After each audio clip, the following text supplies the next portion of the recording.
Izinkumbi zabeseka uBushiri ezibuthane ngaphandle kwenkantolo zizokweseka ubaba wazo zizwakalisa ukujabula okukhulu njengoba ubaba wazo enikwe iBheyili. We are happy, we are celebrating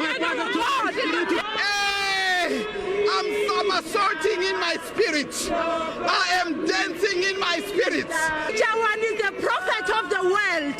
No one will prison our prophet. iMantshi uthandi itheledi ethula isinqumo uqale waxwayisa uBushiri owakwakhe kanye nabasolwa nabo kuba bangazihlanganisi nofakazi bombuso noma ithimba labashushisi.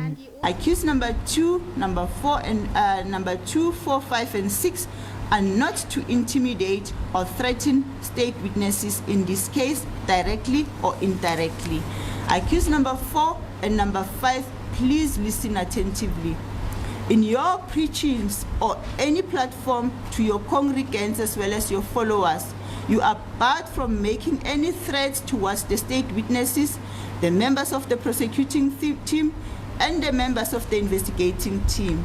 Umbuso uthe umsolwa wesine nowesihlanu banamaphepha abavumelayo ukuthi babe kuleli nakuba kusenokukhathazeka ngalokho njengoba kusaqhubeka uphenyo ngobuzwe babo.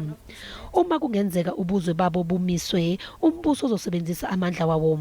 iMantshi ibe isikhipha isinqumo. Bail in respect of accused number 4 and 5 is fixed in the amount of 200,000 rands for each of them, with conditions to be announced shortly.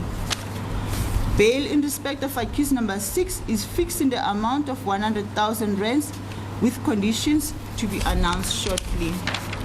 iMantshi iqhube yathi bonke abasolwa abathole iBail kuzofanele babike eziteshini zamaphoyisa eziseduze nabo njalo ngomsombuluko kanye nangolwesihlanu phakathi kwehora lesithupha ekuseni kanye nehora lesithupha ntambama kuze kuphothulwe leli cala.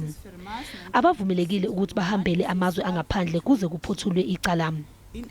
Umsolwa wesine nomsolwa wesihlanu kufanele bahambise amatayitela emizi baqinisekise nokuthi bayeza enkantolo kuze kuphothulwe icala. Abasolwa bazobuyela enkantolo ngolwesihlanu ngenxa yokuthi umsolwa wokuqala uMudolo uzofaka isicelo seBheyili.